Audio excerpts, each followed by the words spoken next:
So for those of us who are already teaching Srimad Bhagavatam, I know they would be referring to the course material frequently, but for all other devotees, my request is please to go through the Srimad Bhagavatam that we plan to cover over the weekend. Okay. Any devotees have any difficulties, like last time we discussed for Murli Prabhu to get the hard copy? Any other devotees have any difficulty in getting Srimad Bhagavatam?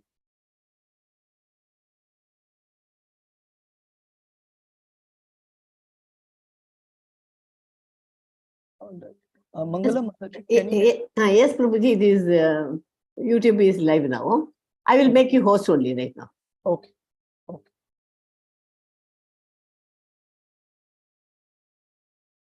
Yeah, Shama Gopika Mataji, are you able to hear me now? Yes, Prabhu, I'm able to hear, but the audio is little bit like low. The volume is low. Okay. Okay, 1 second. Is it better now? I'll hold the mic. Prabhuji, I made you, huh? Okay. Okay. Thank you. Okay.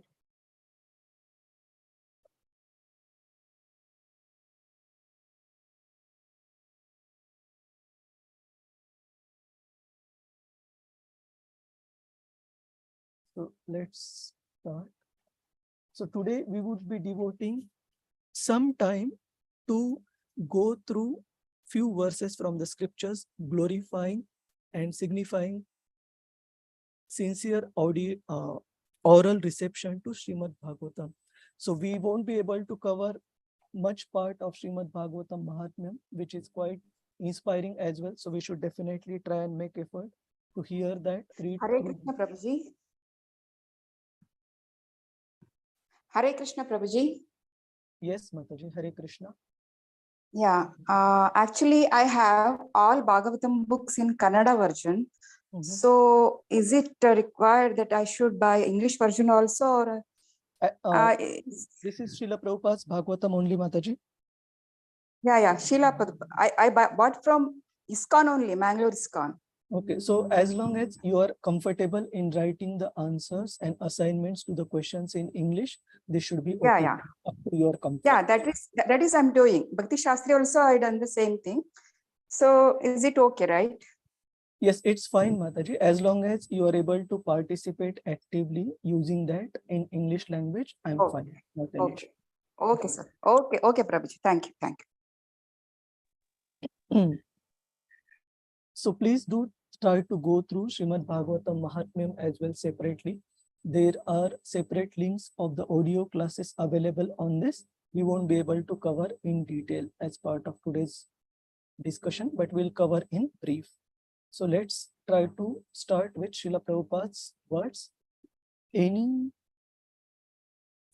Once you leave the mic. Okay, I'll hold the mic.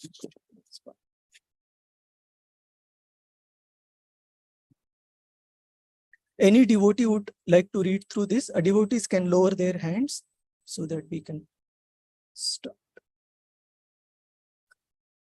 If any devotee would like to read through this, Indira Mataji and Jayvant Prabhu, you can read loudly, slowly and clearly. Hare Krishna.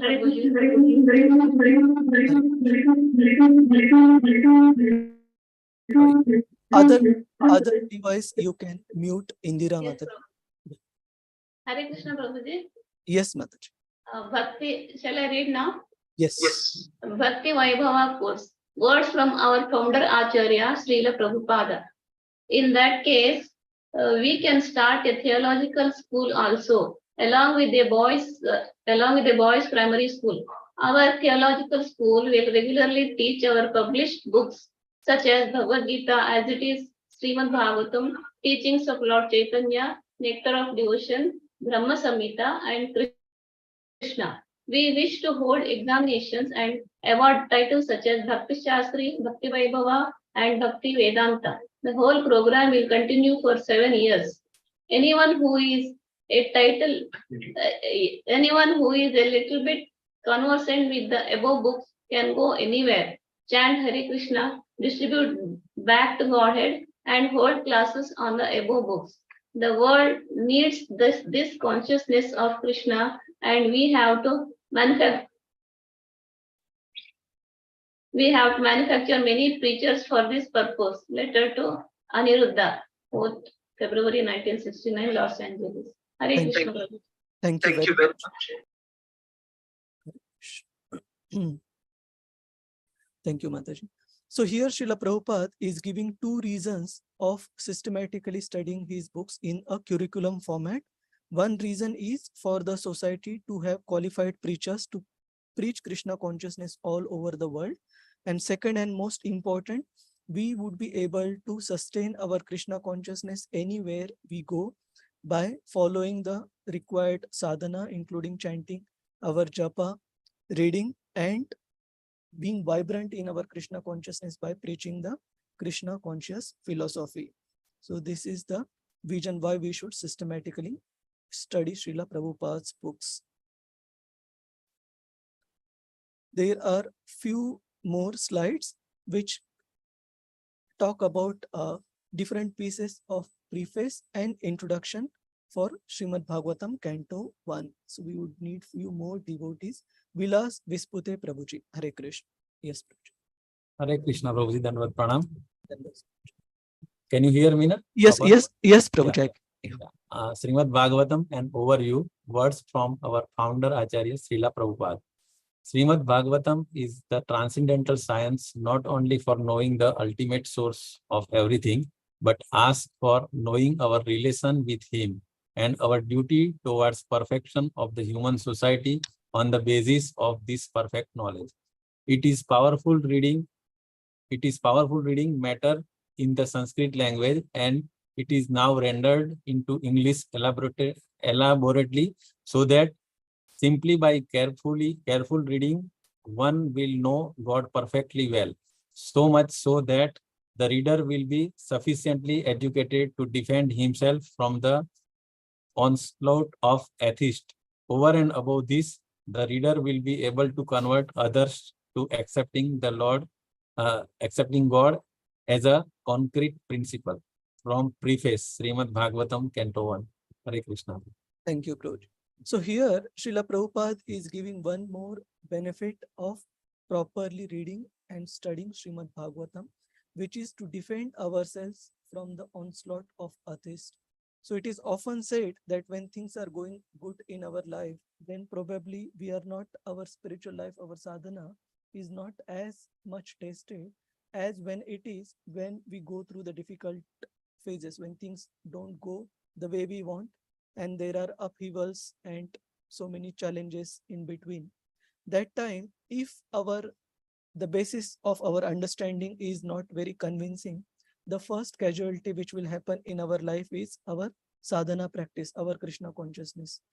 So as we have also seen in our batches as well, whenever there are any difficulties in the personal lives of the devotees, if they are not that convincingly participating in understanding Srila Prabhupada's books, in following the sadhana practice, devotees tend to get impacted, and even their participation gets impacted as well. So to protect ourselves and our own spiritual life, which Lord Sri Chaitanya Mahaprabhu compares to a very tender sapling, which is just at its budding stages. So we have to be very, very careful that it is protected well so that it can grow up. Otherwise, it can die in a very budding stage if we are not careful from the onslaught of the atheist, as well as our near and dear ones who are not firm believers in Krishna. So we have to protect ourselves and our own spiritual life from them. There are few more quotes. Let me just keep an. Oh, Shailaja Mataji, is it not audible, the voice? Hare Krishna. Prabhu, now it is, but earlier it was a little feeble. Radhika Okay. here. Oh, thank you, Radhika Mataji. Shailaja Mataji, for you, Lalita Mataji, for you as well, is it okay now? Yes, Prabhuji. When you hold the mic near your mouth. Yeah, then I will hold. Next time I will try and change this. I don't want to do it now because it might disturb the setup and I might need to restart the machine. Okay. So, Sorry. all right. Sorry to strain you, Prabhuji. Yeah, sounds a bit better to me. Thank you. Okay. So let's try to go through few verses glorifying the recitation as well as studying of Srimad Bhagavatam. So we would, Divya Rukmini Mataji, would you like to recite this in meter if you are comfortable? Hare Krishna Prabhu. I will try. This is 12, 13, 12, 13, 18. Yes, yes, Mataji. Okay, Hare Krishna Prabhu. Let me take. 1 second, Prabhu.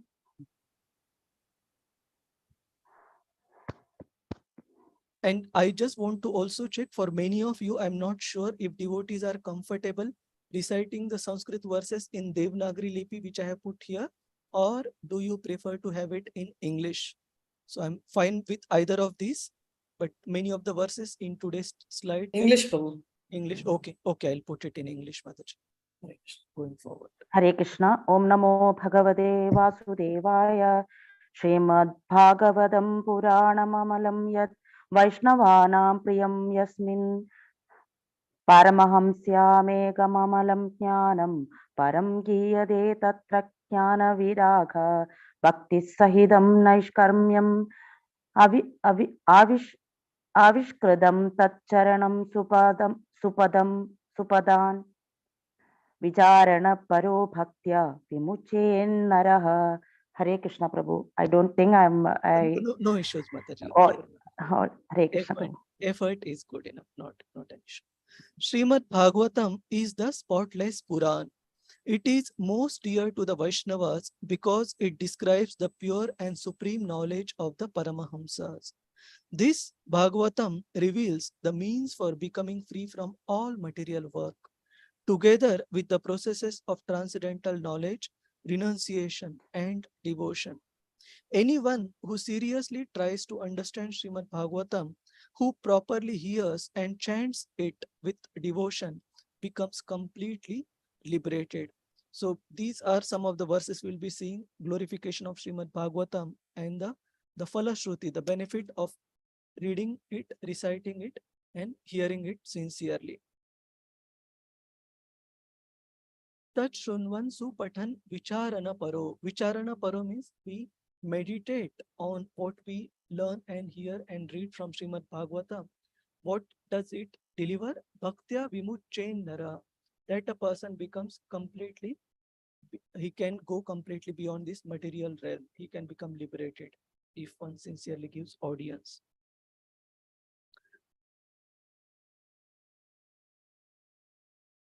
Hare Krishna, Shama Gopika Mataji, you want to recite?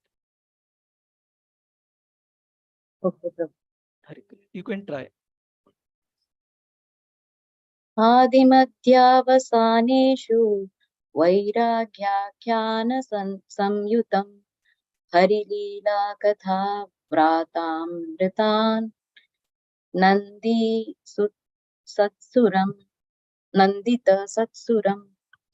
From beginning to end, the Srimad Bhagavatam is full of narrations that encourage renunciation of material life, as well as nectarian accounts of Lord Hari's transcendental pastimes, which gives ecstasy to the saintly devotees and demigods.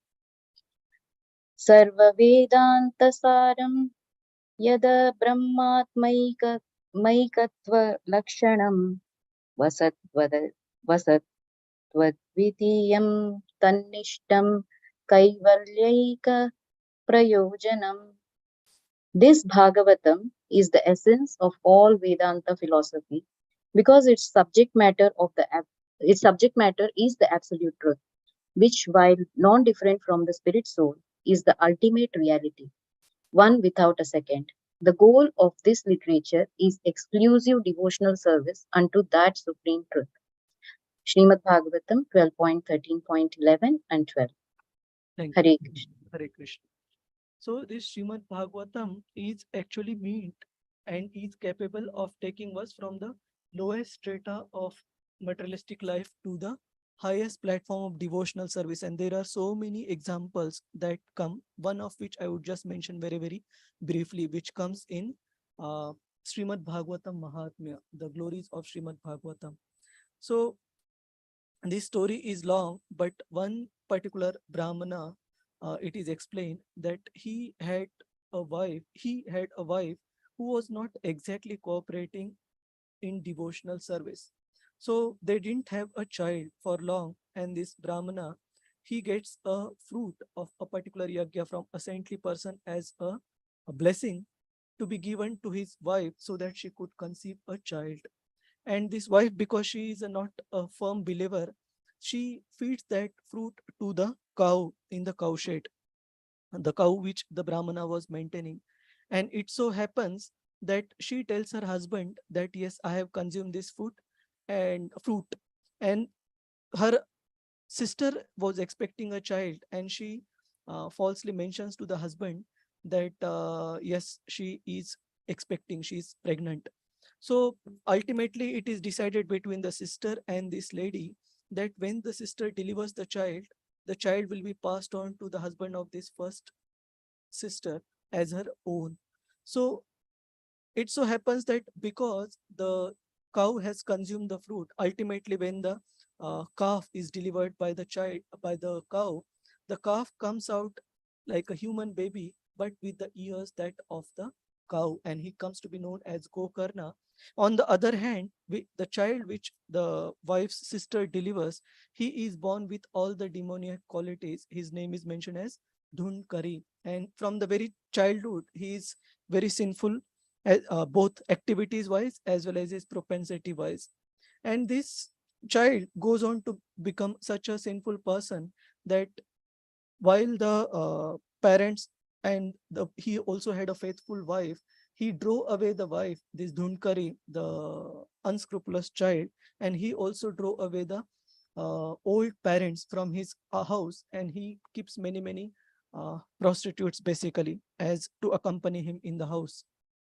So while he was leading this sinful life, Gokarna, who is the fruit of the result of this yajna sacrifice and the blessing that was given by the saintly person, he is not interested in staying in this type of home anymore, and he gives up the home to go to the places of pilgrimage.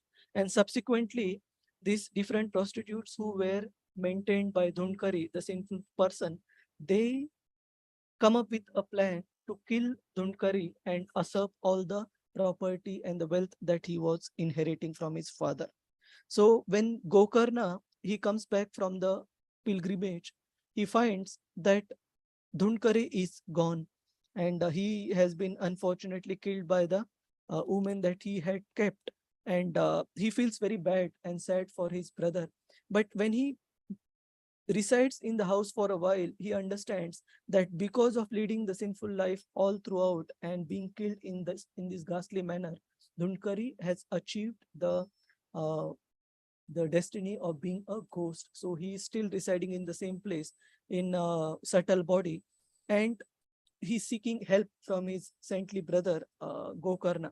So Gokarna, after consulting with the saintly persons, decides to recite Srimad Bhagavatam in that particular village in order to help his brother, who has now got a form of a ghost. So all the villagers, they assemble in that particular holy assembly, and Gokarna starts reciting Srimad Bhagavatam. But because his brother, who had led sinful life all through, had learned his lessons now, he also attentively remains present in that holy assembly to hear Srimad Bhagavatam from his brother Gokarna, who is a saintly person. So it is explained that Dhunkari, who is the sinful person in the ghostly body, stands there in that assembly in a bamboo form, which has 7 knots. So bamboo, we know it has knots at different places on it. So all these 7 knots get broken one by one each day. Gokarna proceeds with recitation of Srimad Bhagavatam, and at the end of 7-day recitation, this particular being, sinful being, Dhunkari, who was in the ghostly form, he gets liberated and goes back home, back to Godhead. And Gokarna is both blissful, pleased, at the same time very intrigued. How come this particular fallen personality in the body of a ghost was able to liberate himself by sincerely giving oral reception to Srimad Bhagavatam, but all the other hearers as well as the speaker, myself, I am still here in this material world? And then he is guided by the Lord as well as the saintly persons that as much eagerness this particular person, Dhunkari, while being in the form of a ghost, was desperate to get himself out, and that's how, with sincerity and eagerness, he heard this message of Srimad Bhagavatam. That type of eagerness is needed to really get out, and it is so decided that Gokarna would repeat the complete recitation of Srimad Bhagavatam for the well-being and liberation of all the audience again, and for his own self. And then everybody else also gets benefited in the second turn. So this is a true story, and there are many such stories of personalities. Even in the modern contemporary history, we see in the life of one of great Acharya in the Gaudiya Vaishnava Sampradaya, Srila Bhaktivinoda Thakur. He also delivered more than on one occasion different ghostly beings and fallen personalities who were struck in the body of the ghost by recitation of Srimad Bhagavatam. So it is very, very potent for all three types of personalities. Those who are completely materially attached, who have no interest in spiritual life, those who are Paramahamsas and who don't have anything to do with the material world, they also they also relished the recitation and studying of Srimad Bhagavatam to that degree. And everybody in between, many of us, like I can say about myself, that while we are trying to practice Krishna consciousness, we also have got material desires in our heart. So all these three types of people, Srimad Bhagavatam is equally beneficial. So we'll read through few more verses.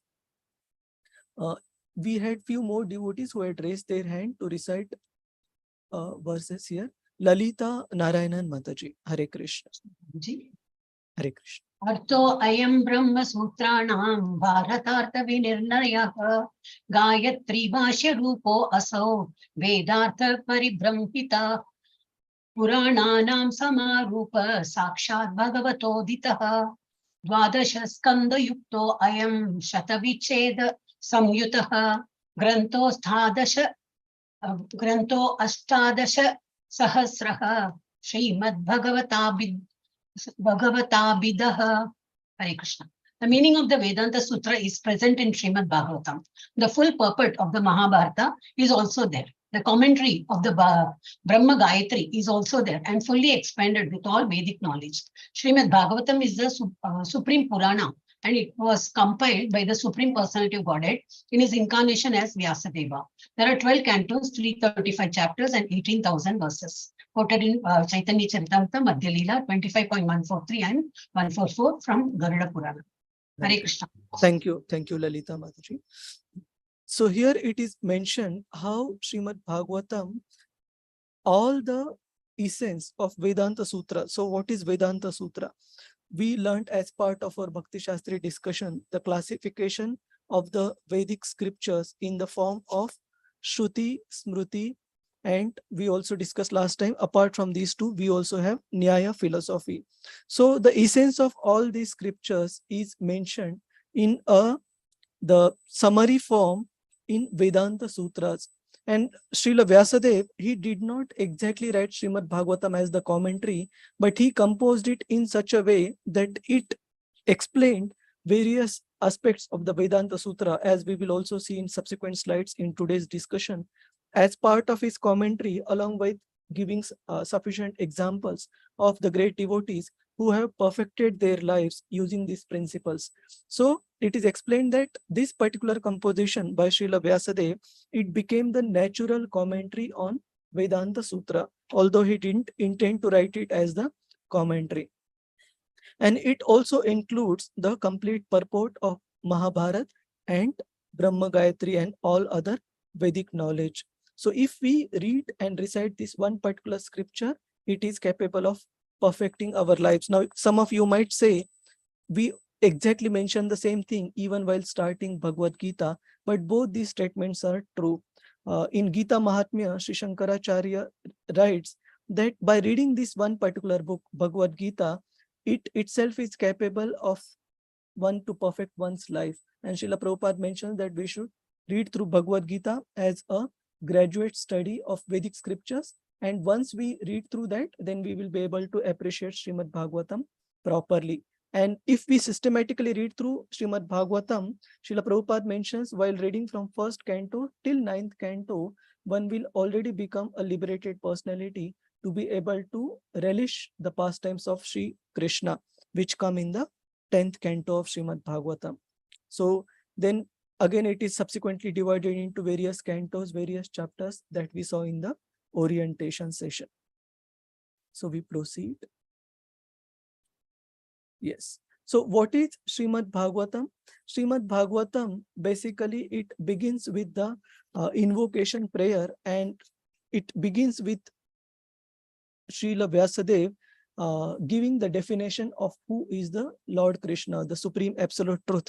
So on that, we would again discuss further in detail in few slides that how any Vedic literature, whenever it is composed, especially the Vaishnava literature, whenever it is composed by our acharyas, they compose it in 3 different sections. So first section is the Namaskara.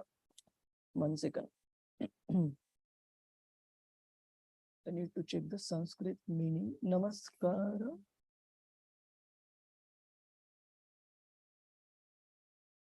Namaskara, Vastu Nirdesh, and Ashirvada.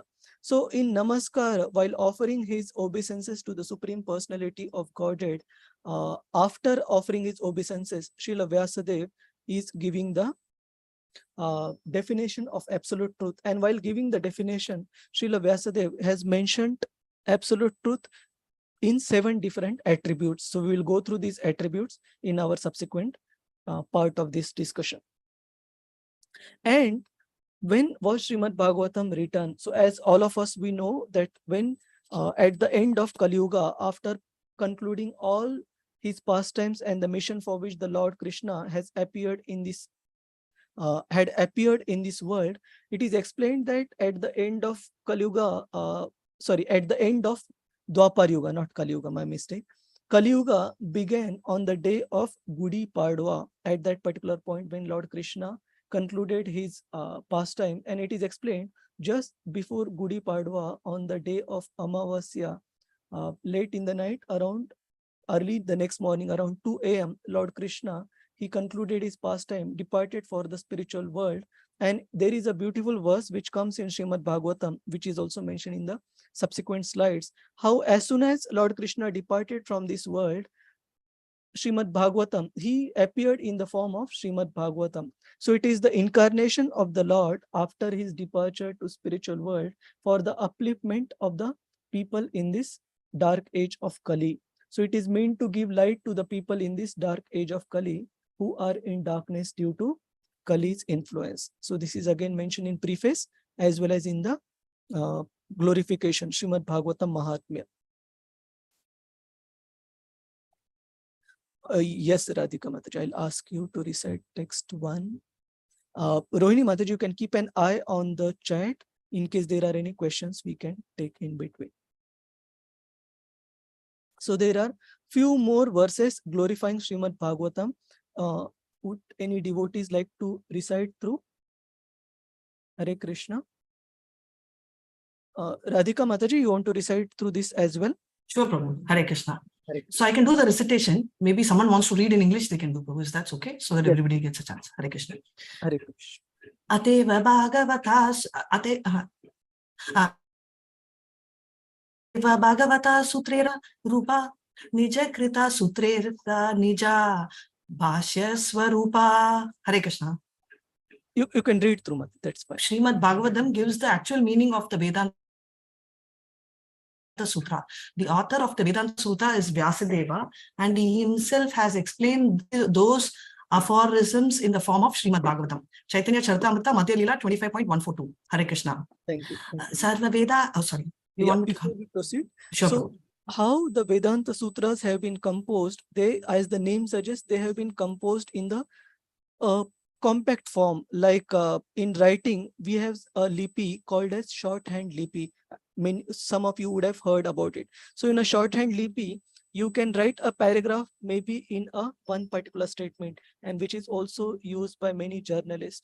So similarly, in Vedanta Sutra, a long explanation of the understanding of supreme absolute truth have been mentioned in the form of a compact small statements, like say for example, Janmadi Asya Yataha. This is a Vedanta Sutra. Or Athato Brahma Jigyasa. This is a Vedanta Sutra. But the meaning and significance of it is quite extensive.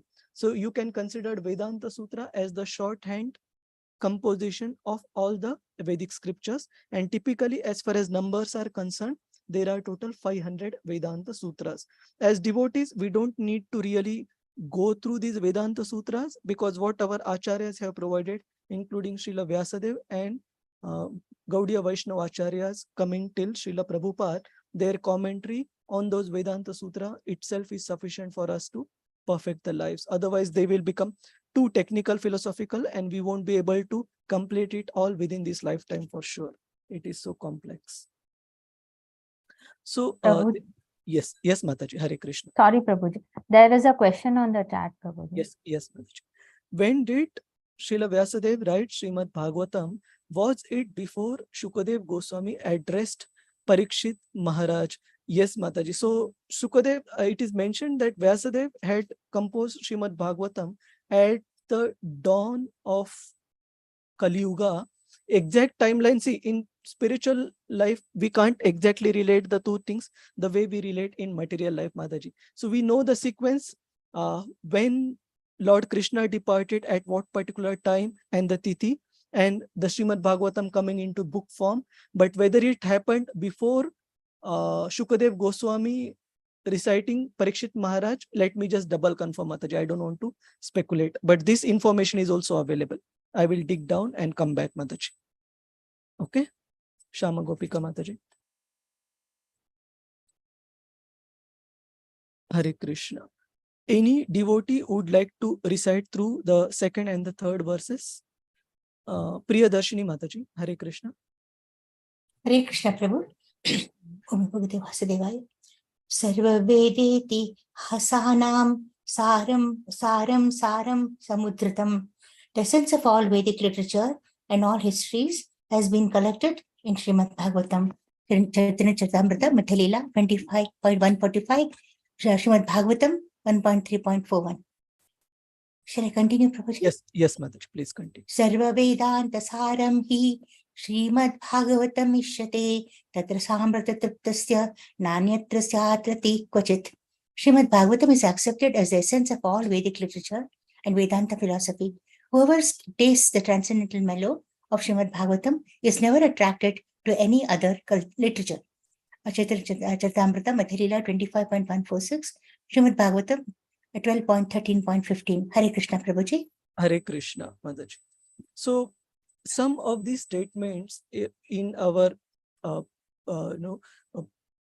Krishna consciousness, which is still maturing, might seem bit excess, but they are true to the last point. I can give you example how, if we read Srimad Bhagavatam, Srila Prabhupada mentions as well as part of his talks on Srimad Bhagavatam, it has history, it has literature, it has language, grammar, everything subject that is needed for one to perfect one's life can be learned from Srimad Bhagavatam. And there is a live example of this. You would be surprised to know, you can read at your leisure the example of one devotee from our movement who is still very prominent in preaching Krishna consciousness. Her Grace Arudha Mataji, Arudha Devi Dasi. Mataji is the disciple of His Holiness, if I remember correctly, Gopal Krishna Goswami Maharaj. And she is such an exemplary teacher that she did homeschooling for both her children, both her sons, and just based on teaching them from Srimad Bhagavatam alone. And both her sons went on to become learned personalities, not just from the devotional point of view, but even from the material point of view. Her elder son, I know Prabhuji's name, but I need to see if I recollect it now. It starts with R. Revati Raman Prabhu, if I remember it correctly. Prabhuji subsequently went on to do his post-graduation as well as doctorate from Oxford University, and even now he is highly placed in the educational circles. So the point is, Srimad Bhagavatam, it does contain whatever is needed to perfect our lives, and in our limited conviction, we should at least have the conviction that as far as my spiritual nourishment, the needs of my spiritual nourishment and cultivation are concerned, Srimad Bhagavatam has everything to make us into the perfect devotee. We don't need anything else. Yes, so Mannat Mataji has also mentioned on the chat, we got inspired by Her Grace Arudha Mataji, and I started my homeschooling from 5th grade. Very nice. Thank you for sharing, Mannat Mataji. And Arudha Mataji has also written a very nice book on homeschooling Krishna's children. So I also have that copy of that book. So it's very nice. Then we have few more paragraphs of Srila Prabhupada's writings from preface and introduction. Any devotee would like to read through this? Hare Krishna. All right. Yes, Rohini Mataji, please go Hare Krishna. Srimad Bhagavatam, an overview. Srimad Bhagavatam begins with the definition of the ultimate source. It is a bona fide commentary on the Vedanta Sutra by the same author, Srila Vyasadeva, and gradually it develops into 9 cantos up to the highest state of God realization. The only qualification one needs to study this great book of transcendental knowledge is to proceed step by step, cautiously, and not jump forward haphazardly as with an ordinary book. It should be gone through chapter by chapter, one after another. The reading matter is so arranged with the original Sanskrit text, its English transliteration, synonyms, translation, and purports, so that one is sure to become a God-realized soul at the end of finishing the first 9 cantos. From preface, I can't see the... Oh, okay, no problem. From preface, Srimad Bhagavatam, Canto 1.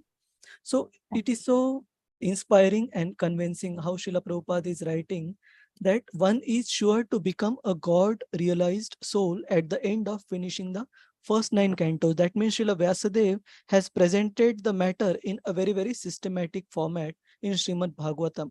So that's why the recommendation from our founder Acharya and the author is we should go through studying this book page by page and cover to cover. We should not skip as much as possible, because some parts of Srimad Bhagavatam, say for example, when we go to Canto 3, which talks about the process of primary and secondary creation, if we go to 5th canto, which talks about the various planetary systems, and within the planetary system specifically around 27 different types of hellish planets, some of these information sounds bit technical, but we should still try to hold our patience and for our own purification go through the subject matter as thoroughly and attentively as possible, one by one, rather than skipping through any. And it is promise of our Samsthapak Acharya that one would surely become a God-realized soul if we study Srimad Bhagavatam in this particular manner. The 10th canto is distinct from the first 9 cantos because it deals directly with the transcendental activities of the personality of Godhead, Sri Krishna. One will be unable to capture the effects of the 10th canto without going through the first 9 cantos. The book is complete in 12 cantos, each independent, but it is good for all to read them in small installments, one after another. So it is highly recommended that before jumping to Lord Krishna's pastimes, both in his childhood pastimes as well as pastimes later on, we should have properly studied first 9 cantos to understand his position.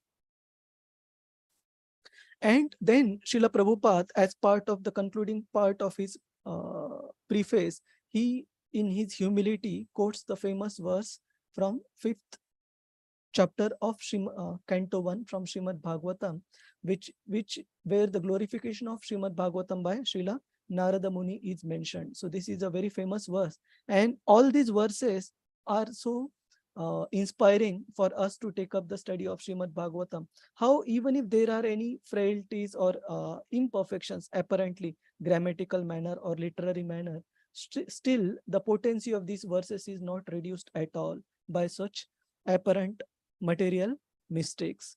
So this is a famous verse which reads, Tadvad visargo janataga viplavo yasmin pratishlokam abhaddhavatyapi namani anantasya yasho ankitani yat shunvanti gayanti grunanti sadavaha. So here it is mentioned, on the other hand, that literature which is full of descriptions of the transcendental glories of name, fame, form, and pastimes of the Lord, which is Namani Anantasya Yasho Ankitani Yat. Such literature, even if it is composed in an incorrect manner. So how it is composed at incorrect? Yasmin Prati Shlokam Abhaddha Vatyapi. Prati Shlokam, each and every shloka for that matter, extreme is mentioned, even if it is irregularly composed, that means there are any flaws in terms of grammatical mistake or literary mistake, still these scriptures are relished by the liberated personalities who do shunvanti gayanti grunanti sadavaha, who like to hear this, recite this, and also study and glorify this. On the other hand, that literature which is full of descriptions of the transcendental glories of name, fame, form, and pastimes of the unlimited Supreme Lord is a transcendental creation meant for bringing about a revolution in the impious lives of misdirected civilization. Such transcendental literature, even though irregularly composed, is heard, sung, and accepted by purified men who are thoroughly honest. So Srila Prabhupada is mentioning that on the strength of this particular verse by Srila Narada Muni, even if there are any mistakes in my presentation of this particular commentary, which we can thoroughly understand, it is no mistake, because so many scholars have given recommendations on Srila Prabhupada's commentary of Srimad Bhagavatam. But in his humility, saying, even if you do find some mistake, still the potency of these verses does not reduce one bit because of this external mistake. They are still purifying. Let me see how many. Okay, there are quite a few slides, so we'll quickly go through them. Any devotees would like to read through this? We request devotees to keep their hands on, so I can quickly ask. Tarini Mataji. Yes, Mataji. Hare Krishna, Prabhuji. Hare The Krishna. reference. The Srimad Bhagavatam is the science of Krishna, the absolute personality of Godhead, of whom we have preliminary information from the text of the Bhagavad Gita.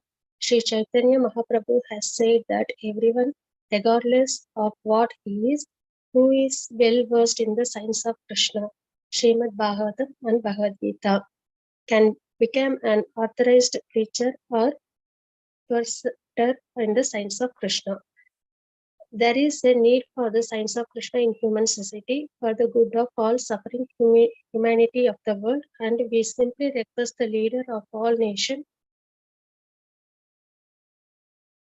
all nations to pick up this science of Krishna for their own good, for the good of society, and for the good of all the world's people. Srimad Bhagavatam, Canto 1, Introduction. Thank you, Prabhuji. Hare Krishna. Thank you, Mataji.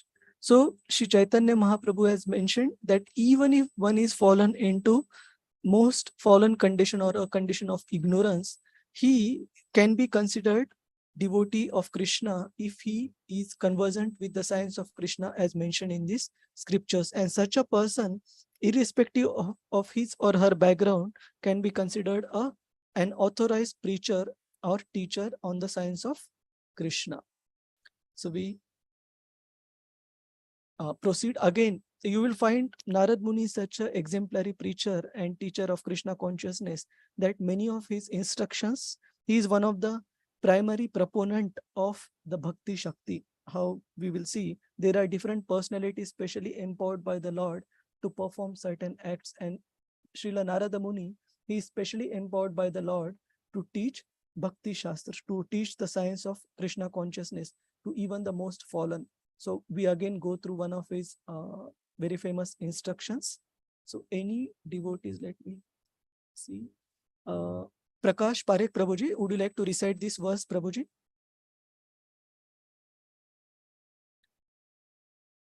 You want to? Hare Krishna. You Yes. want meter, Prabhuji? Yes. Yes. I'll try. Yes, Prabhuji. Please go ahead. Devarshi bhuta pratuna pritrunam prakirkaro nyayamuni charajana sarvatmanaya sharanam sharanamya gato mukunda parihatya kartam. O king, one who has given up all material duties and has taken full shelter of the lotus feet of Mukunda, who offers shelter to all, is not indebted to the demigods, great sages, ordinary living beings, relatives, friends, mankind, or even one's forefathers who have passed away.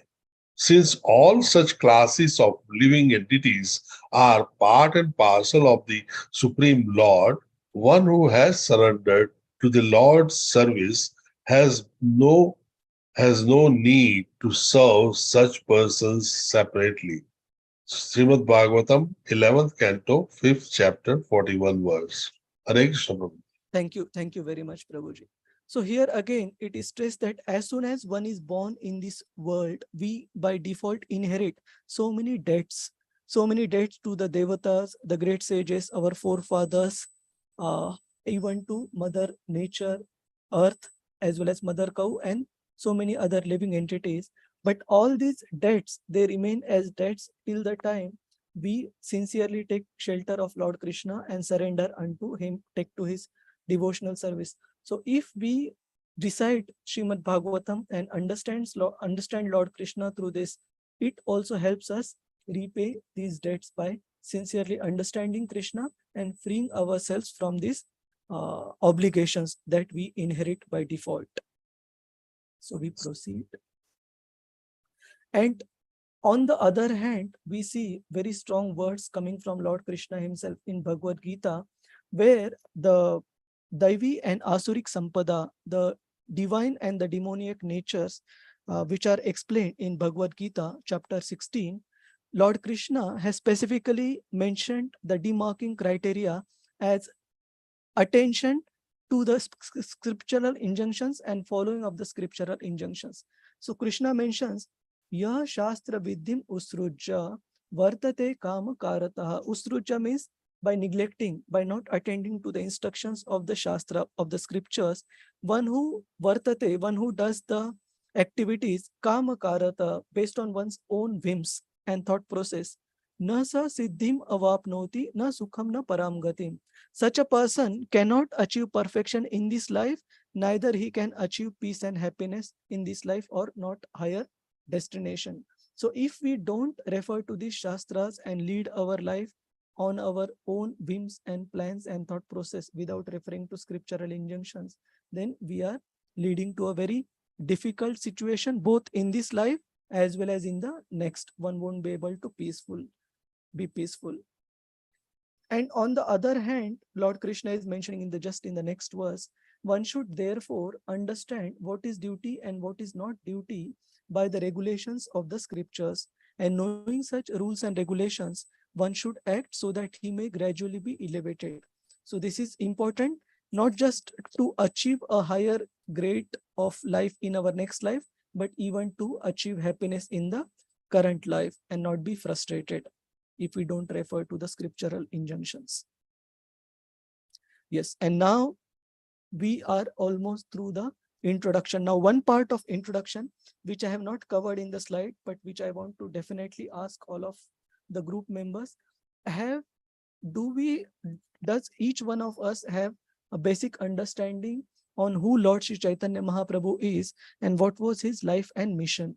Because major part of the introduction, Srila Prabhupada does devote to explain about giving the summary of life of Lord Sri Chaitanya Mahaprabhu. So can we have devotees, even if you don't feel free to mention, we will try and discuss it in brief, but we don't want to proceed or rush through without touching upon Lord Sri Chaitanya Mahaprabhu.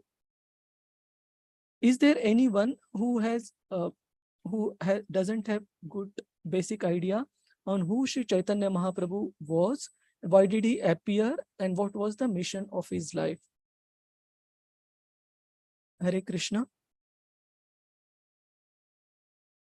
All right, so good that all the devotees have an idea. So basically, Sri Chaitanya Mahaprabhu, in simple, plain English, he appeared to show us how to perform devotional service. The Supreme Lord himself came down in the form of his devotee to show through his own example how to practice devotional service.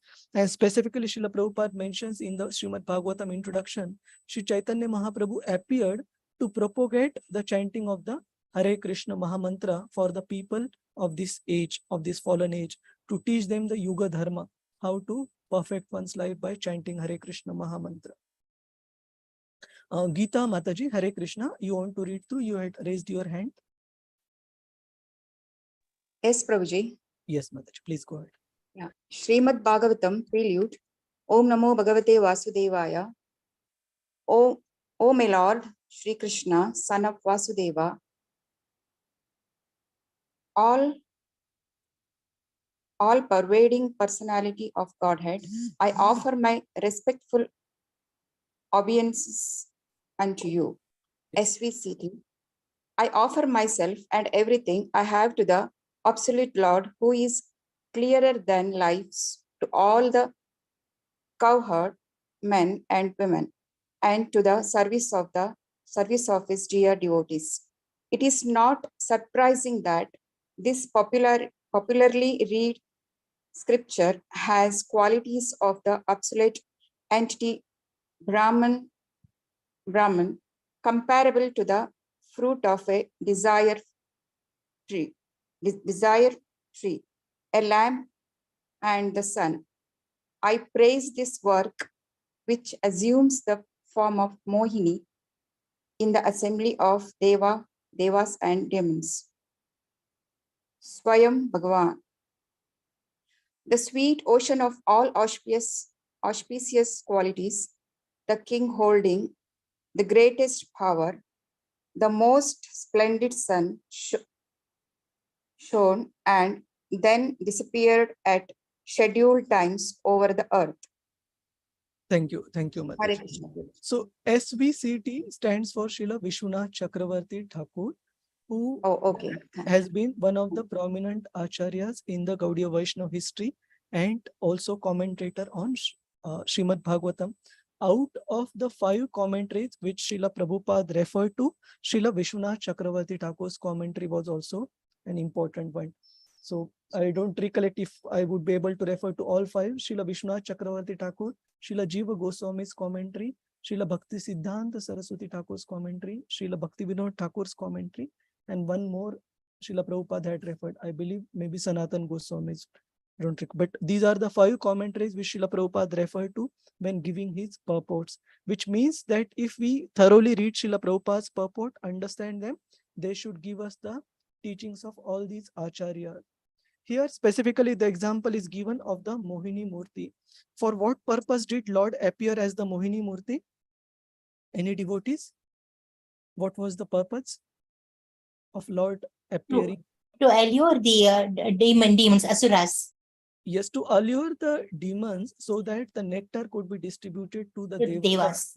Otherwise, the demons being more powerful, they had snatched the pot of nectar which had appeared from the churning of the ocean, and they were not willing to partake it with the devatas, while putting the demons into illusion by her beautiful form. Similarly, this particular Srimad Bhagavatam has also appeared for the devotees to gain the knowledge of Krishna consciousness, and for the demons, they ignore the instructions of such great scriptures and they stay in illusion. So to give benefit to the devotees. Now somebody might say, is Lord partial?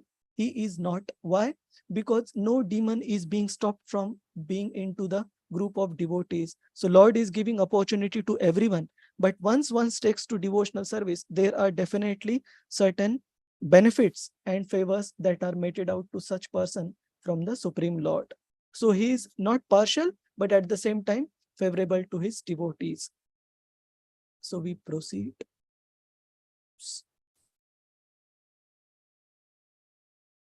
Let me see which one of this we can go through, or some of this you can read through at your leisure also. Yes. So this is an important verse taken from the third chapter of Srimad Bhagavatam. I have to check if the text number is 4 is correct, 134 or 1343. Any devotees would like to recite through this verse? This is an important verse. Lalita Mataji. Yes, Mataji. You called out me, Prabhuji? Yes, Mataji. I saw your hand raised. You want to recite this verse? Yeah. Krishne swadamo pagate dharmajnanadibhih saha kalau nashta drisham yesha puranarko adunodita. Shall I continue? Yes, yes, Mataji. This Bhagavata Purana is as brilliant as the sun, and it has arisen just after the departure of Lord Krishna to his own abode, accompanied by religion, knowledge, etc. Persons who have lost their vision due to the dense darkness of ignorance in the age of Kali shall get light from this Purana, Srimad Bhagavatam 1.3.4. This indicates that Bhagavatam is another form. Thank you, Madam. We'll just explain a bit here.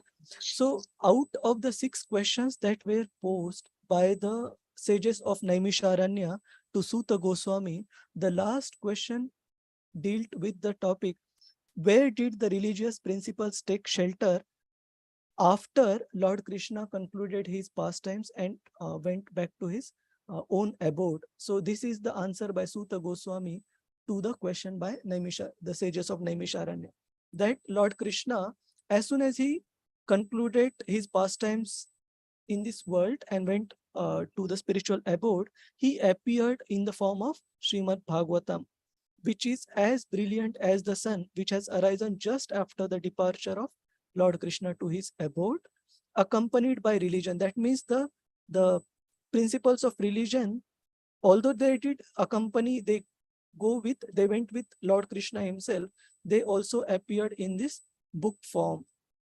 And persons who have lost their vision in this dark age of Kali can get benefit out of this Bhagavad Puran to understand how one should lead one's life in the dharmic way so as to achieve perfection in life. This indicates that Bhagavatam is another form of Krishna, similar to oneness of I and mine, Krishna, and the book form of Krishna, book about Krishna. And there are examples from the contemporary modern history to prove how this book Bhagavatam that is printed and which is a physical thing we can choose, we can look and we can read through, we can physically perceive, is personal form of Lord Krishna. There are so many examples like during the time of Srila Prabhupada as well as Srila Bhakti Vinod Thakur, so many places, as I mentioned in the beginning, which were haunted and where the inauspicious vibes and everything was there, they were able to purify such places by the recitation of Srimad Bhagavatam. So it is definitely not different from Krishna. It gives benefits to the reciter as well as those fallen personalities who may not be able to appreciate Lord Krishna otherwise. Lord Krishna has appeared as Bhagavatam through Shukadev Goswami and Parikshit Maharaj. Like the sun amongst the planet, it shines amongst the Puranas. So specifically for Parikshit Maharaj, it is mentioned that his appearance in this world was for the sole reason of presenting Srimad Bhagavatam, for Lord Krishna to appear as Srimad Bhagavatam in this world. So he appeared taking darshan of the Lord, and even at the time of his departure became the reason for Lord Krishna to appear as Srimad Bhagavatam. So it's very, very auspicious. So we proceed. Hare Krishna, Prabhuji. Hare Krishna. Yes, Vilas. This verse actually, Srimad Bhagavatam 1.3.43. 43, yes, Prabhuji. Yeah. I felt it was a mistake. I'll correct it, Prabhuji. 1343. Yes, so now with this background, of course, we have not been able to cover each and every paragraph because it's 40-page background of Srimad Bhagavatam introduction. We start with the first verse. So any devotees have any questions before we proceed? Hare Krishna. All right, so maybe we, Shama Gopika Mataji, you want to read through, that's why you have raised, or you want to ask Yes. some? You want Yes. to read through? Recite? Okay, so we have requests from few devotees and we would give chance to almost everyone because this verse is very nice. But through this devotees chanting of this verse, please understand the meter, and we highly request all the devotees to memorize the first 3 verses. They are very, very potent. These verses are Srila Vyasadev's own prayers to Lord Krishna before the message of Bhagavatam begins. So very potent. So we'll ask Shama Gopika Mataji, Priyadarshini Mataji, and maybe one more devotee, Radhika Mataji, to recite through. Yes, Shama Gopika Mataji, please go ahead. Om Namo Bhagavate Vasudevaya Janmadyasya Yatonmayaditaratam Charteshvabhijñāsvaru Tene Brahma Hridaya Adikavaye Muhyanti Yatsurayah Tejo Vari Vridam Yatha Vinimayo Yatra Trisargo Prasham Dhamna Svena Sada Nirastakuhakam Satyam Param Dhimahi. Thank you. Thank you, Mataji. So maybe we have a couple of more recitation and then we go through the meaning. The meaning is quite long, but once we break it down into 7 attributes, it becomes very easier to explain. So maybe we ask few more devotees. There are quite a few hands now. Hare Krishna. Mataji, is it okay if we ask few more devotees who haven't got a chance? So, sure, Prabhu. I mean, Radhika, yes, but Radhika Mataji, yes, Hare Krishna. Radhika Mataji, go ahead. sure, Prabhu. Hare Krishna. Om Namo Bhagavate Vasudevaya Janmadasya Yatonivayat Itaratas Charteshvabhijñāsvarat Tene Brahma Hridaya Adikavaye Muhyanti Yatsurayah Tejo Vari Mridam Yata Vinimayo Yatra Trisargo Mrisha Damna Svena Sada Nirasta Kuhakam Satyam Param Dhimahi. Hare Krishna, Prabhu. Thank you so much. Thank you, Mataji. Namita Mataji, Hare Krishna. You comfortable? Hare Krishna, Prabhuji. Through the translation. Translation, Prabhuji. Yes, ma'am. 111.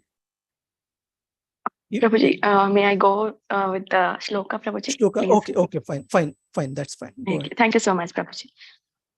Om Namo Bhagavate Vasudevaya Janmadasya Yatonmayadita Rata Charteshvabhijñā Swarat Tene Brahma Hridaya Adikavaye Muhyanti Yatsuraya Tejo Vari Mruda Myata Vinimayo Yatra Trisargo Mrusha Dhamna Svena Sada Nirasta Kuhukam Satyam Param Dhimahi.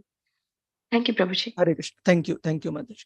So before we go through the details of the meaning of this particular verse, the first line of the verse is actually not part of the verse. It is the prelude to the verse. Om Namo Bhagavate Vasudevaya. So as we discussed, Srila Vyasadeva is offering his obeisances, his respects to Lord Krishna, the son of Vasudeva, as part of this. And we saw with the example of the sun, how Lord Krishna has appeared just to drive away the darkness of this age of Kali and present light to the people. And we also gave the example of Mohini Murti, how to differentiate the devotees and give them the nourishment, knowledge of Krishna consciousness versus the demons. Srimad Bhagavatam also has appeared like the Mohini Murti. So prelude in general is consisting of 3 different portions. These 3 different portions are offering of respects to Lord Krishna, and then offering of respects to one spiritual master and all the Vaishnavas. However, we see in the case of our current Srila Vyasadeva, who is the author of Srimad Bhagavatam, he is an incarnation of the Supreme Lord. So Srila Vyasadeva is also a post, like we also have for the Devatas, Indra, Chandra, Varun, Vayu, so on and so forth. But the speciality of this particular day of Lord Brahma is that Srila Vyasadeva, Supreme Lord Krishna himself, has taken this form for us, which is a great fortune for us. But in general, if the person is not the Supreme Lord, but a Jiva soul presenting that post, then typically the author offers obeisances to the Supreme Lord, to spiritual master, and to all the Vaishnavas. Then, after offering of the respects, then the author presents Vastu Nirdesh. Vastu Nirdesh means main subject matter that is going to be presented in the particular book is mentioned in a concise summary form in the Vastu Nirdesh. So these verses, first two verses of Srimad Bhagavatam, the one which we just recited and one which we are going to see, this Vastu Nirdesh is mentioned by Srila Vyasadeva. So 7 aspects, 7 attributes of the Supreme Lord are mentioned in the first verse, which we are going to see. And it is explained that all the subsequent cantos, starting from Canto 2 till the end of Srimad Bhagavatam, are the explanation on all these 7 attributes of Lord Krishna. So whatever the first verse is presenting, rest of the Srimad Bhagavatam is giving detailed explanation of those attributes. And third part of the composition by the acharyas is the Falashruti. What is the ultimate benefit we will derive if we read through this particular scripture? So that is explained in the third verse. So now we go through the 7 attributes which are explained in the first verse of Srimad Bhagavatam. I have not gone through the translation because it is so huge, it might sound a bit wordy to many of us. If we go through the attributes one by one, it is easier to understand. So Srila Vyasadeva begins his prayer to Lord Krishna by acknowledging his position as Janmadi Asya Yato Anvayat Itaratas Cha Artheshu. So it is a breakdown of few words in Sanskrit. So Janmadi Asya Yataha, this as well we will go through in detail in the subsequent slides. But to understand in brief, Lord Krishna is one from whom Janma Adi Asya Yataha, from whose everything else has begun. So he is the cause of creation as well as maintenance and destruction of entire cosmic manifestation, including this particular material universe. And he is explained as the creator in through 2 different aspects, and we will see with the help of an example what do these aspects mean. So Lord Krishna is mentioned as both the material cause. Material cause means which is apparently visible. Like say for example, if we ask what is this book about, then we can mention that, sorry, what is this book made of? In the most gross form, we can say that this book is made of paper, right? But this book contains much more than just any ordinary message. So that will become the efficient cause, and the material cause will be the paper. So we'll see through few more examples to understand this. Then Lord Krishna is also mentioned as Abhigya. Abhigya means he is the knower of all objects. How he is the knower of the objects, both in a direct way and indirect way, we will see when we deep dive in a short while. Then he is also Swarat. How Lord Krishna is the only person in the whole creation who can truly be considered independent. Rest everyone, including me, you, how much ever we may say that independence is our birthright, we are always dependent on the higher nature and higher authorities, including Lord Brahma, the topmost living entity in this material creation. Then Tene Brahma Rudaya Adi Kavaye. We will see Lord Krishna's role as the enlightener, as the person who revealed the knowledge to all the personalities, starting with Lord Brahma. Then 5th aspect of Lord Krishna, his attribute, is mentioned in the first verse as Muyanti Yat Surayaha. That means how Lord Krishna puts even the great sages and the devatas into illusion. We will see with the help of few examples, even though they are highly learned. Tejo vari mrudam yatha vinimayo yatra trisargo mrisha. How, due to illusion, one starts perceiving his own body to be made of matter, just as one mistakes earth on the water, or we mistake fire, we mistake water in the air, and so on and so forth. We will see with the help of few examples how Lord Krishna is misunderstood by the non-devotees. Dhamna svena sada nirasta kuhakam. And although he creates everything through being the material cause, efficient cause, still all this creation, he remains completely aloof in the form of enjoying his Swadhama, his spiritual planet, Goloka Vrindavan. And he negates all false arguments regarding his existence, possessing a transcendental, inconceivable form, and by the strength of devotees experiencing him through his Swarupa Shakti, he still remains original person, enjoying in his abode, eternal abode. He doesn't have to personally get busy with creation and all that. He can get it done through his energies.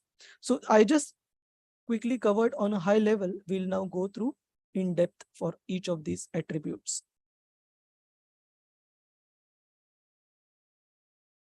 So this we have covered earlier in our discussion. I skipped through.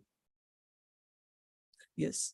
So now we go through the first attribute, which is Janmadi Asya Yataha. And this is also mentioned as the one of the Vedanta Sutras. Janmadi Asya Yataha Anvayat Itaratas Cha. So how Lord Krishna is the source of everything that exists. And what is the benefit of understanding all these attributes about the Supreme Lord? The benefit of understanding all these attributes is mentioned in the last line by Srila Vyasadeva. So let me just quickly go through the verse. Dhamna svena sada nirasta kuhakam satyam param dhimahi.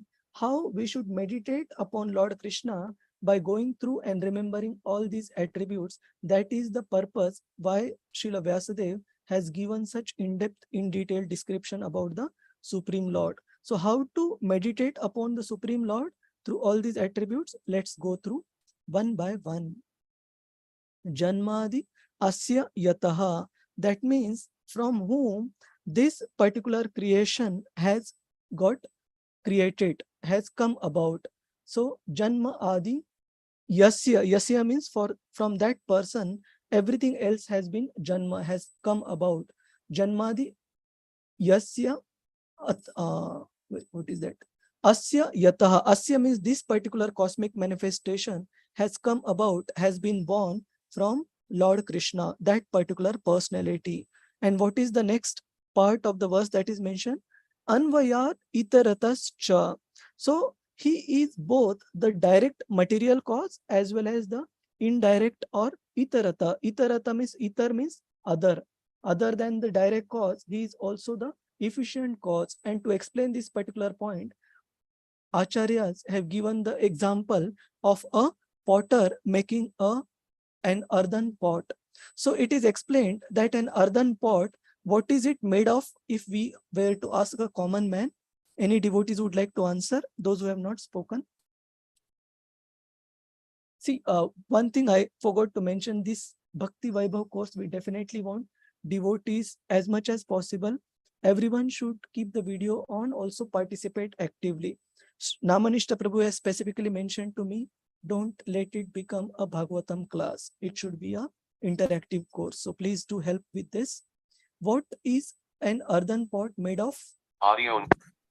Clay. Clay, yes, it is made of earth or clay, which is considered as the immediate ingredient, which is visible to our eyes, to our sense of touch. But it is also made of one more thing apart from the earth. Water also. Water also, yes, water also we can perceive. Say for example, till the time the earthen pot is not put through the fire and to make it very firm, we can perceive the water element as well. Okay, water. What else? What else contributes to the earthen pot? The potter's creativity.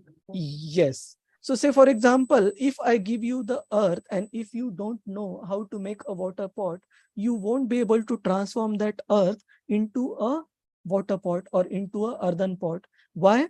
Because that potter's skill, technical skills are missing. So although when we look at the pot, when we touch it or feel it, that skill is not directly visible to us. That's why this particular reason, the potter's skill is considered as the efficient cause. It is indirect cause for the water pot to exist. And what is the direct cause? Whatever we can see and perceive through our material senses, which is the earth and all the tools that have been used for the creating the water pot. We can feel them, we can perceive them. But potter skill, it is not, we can't directly observe it by touching the pot itself. We can observe it because it is a indirect ingredient which is needed. So it is explained.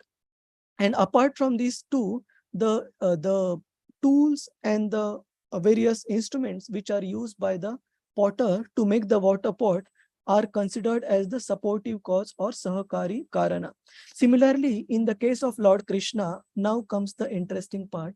From Bhagavad Gita, can we think of a portion of Bhagavad Gita where Krishna is giving detail of the material cause of this universe, how it is made of?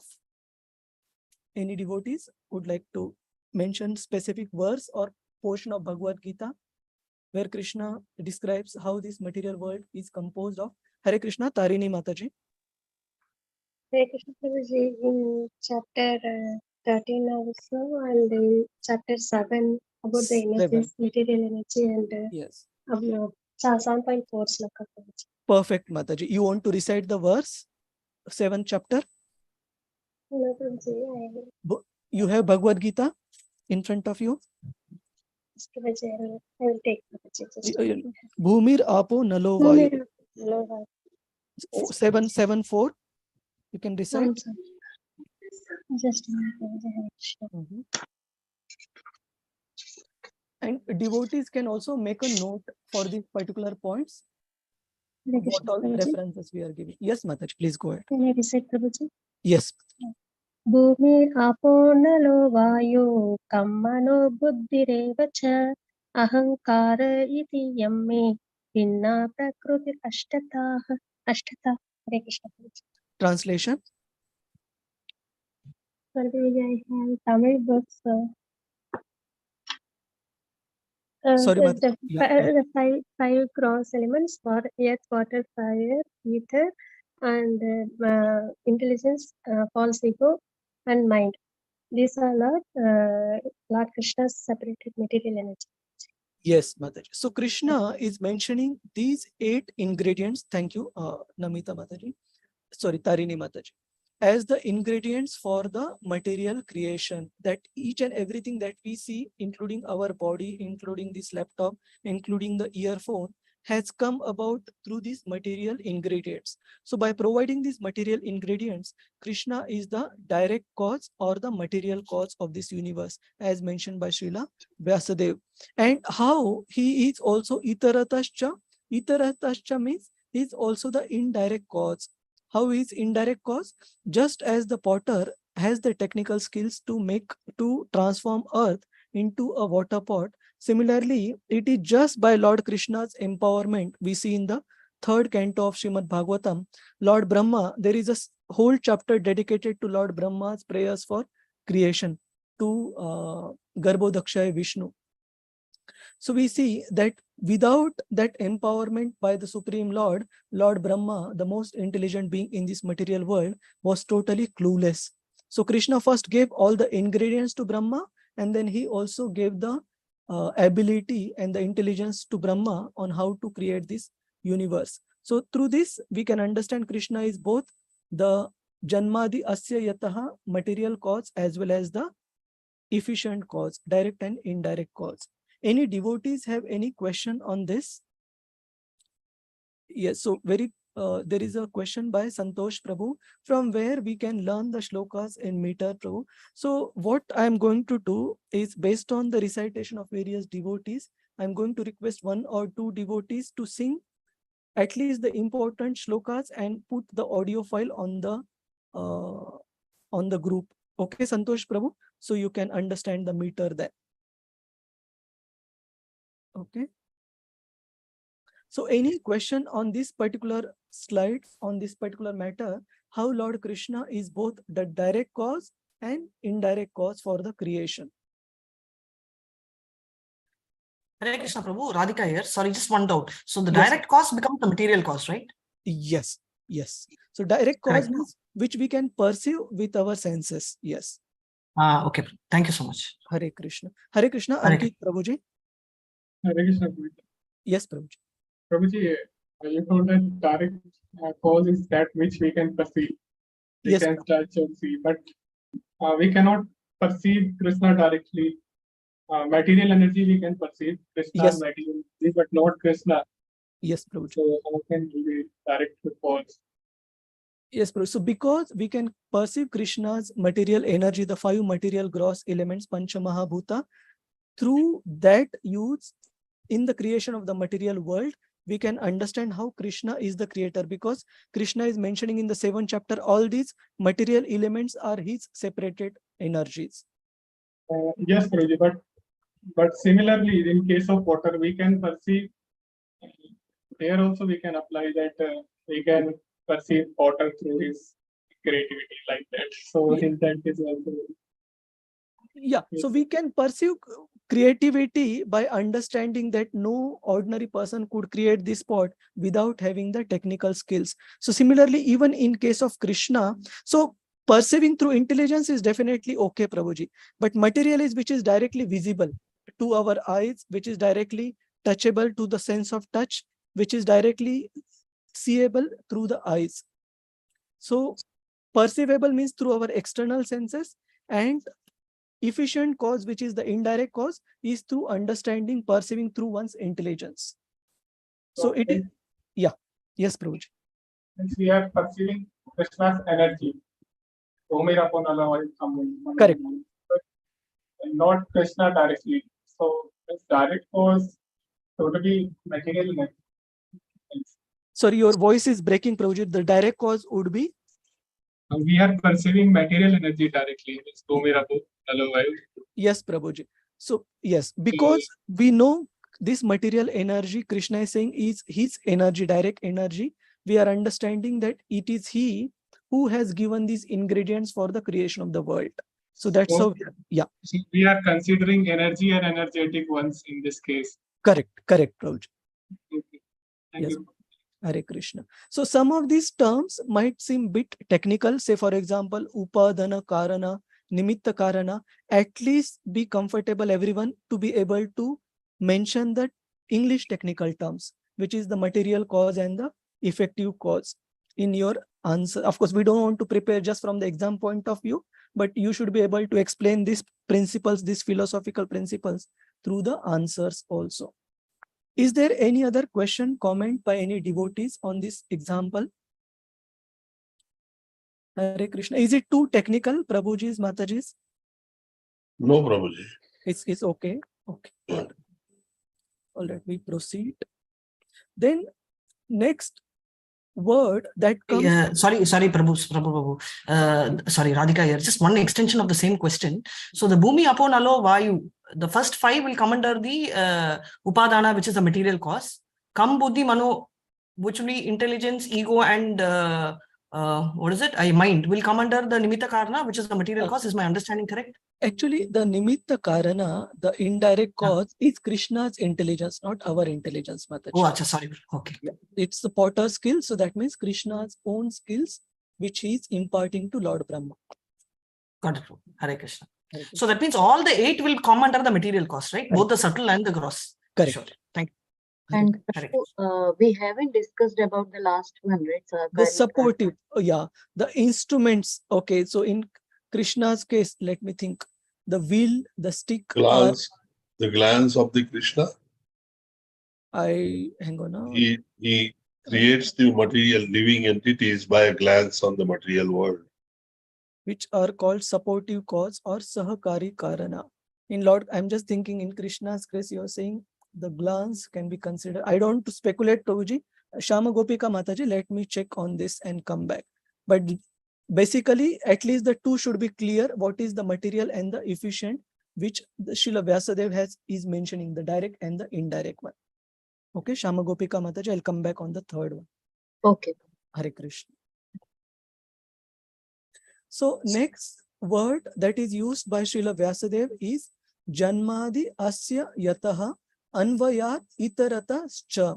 So Janmadi Asya Yata, we saw what is the immediate cause, material cause. Anvayat Itaratas, what is the other cause, which is Lord Krishna's own intelligence. Then next word that Srila Vyasadeva uses is Cha. Cha means also. So here it is explained, thus, sorry, leave the first paragraph aside. Cha indicates that despite Lord Krishna being the direct and the indirect cause, the material and the efficient cause, he doesn't have to personally get involved in the creation. He still remains Shama Sundar, who is eternally enjoying in the spiritual world. So Lord Krishna himself doesn't have to get busy to create the cosmic manifestation.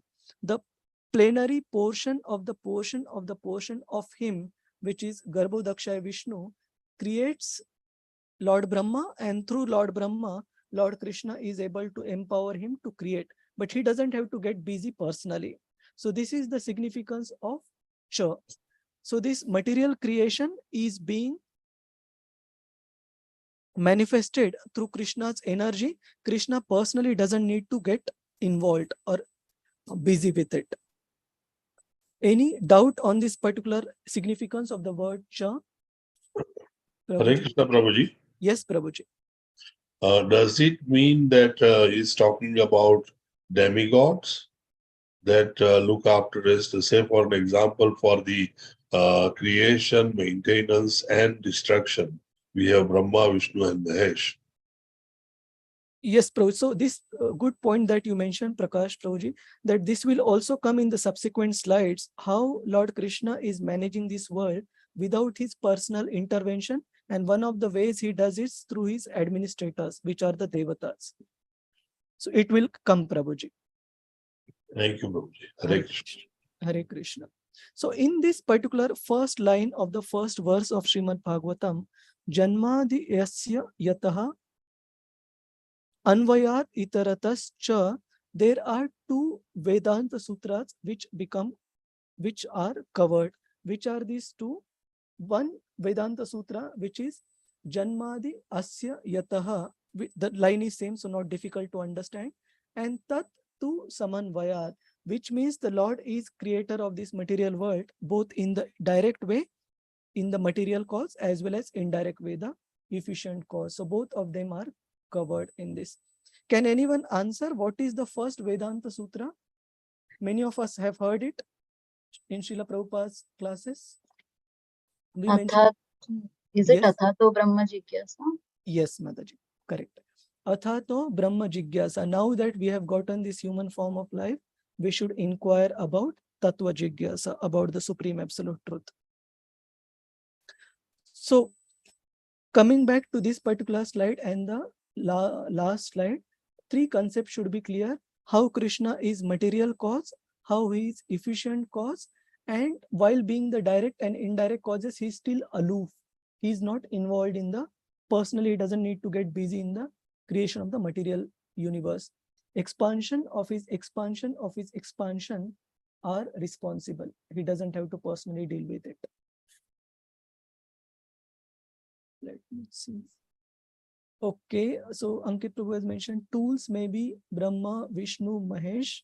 Yes, Prajai, let me double check on this and come back, confirm. Last thing I want is we speculate and even if we go slow, it's fine, but we'll clarify each and every point.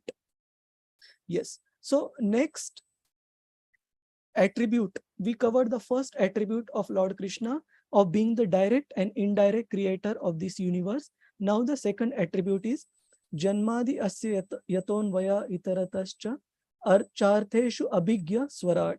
So Lord Krishna is Artheshu Abhigyaha. That means he's Abhigya means he's fully cognizant, and he's fully cognizant through two ways. Now I should have put animation here so that the points appear one by one. Next time we will surely do. But I wanted to ask the devotees, maybe, how is Lord Krishna directly cognizant? Any thought? by the devotees? How does he know everything that is happening around? Is it I via had- Paramatma Prabhu or? Yeah, so Paramatma, definitely. And what else? He is all pervading. He's all pervading. Because he is the creator. The material world omniscient. is the energy of Krishna.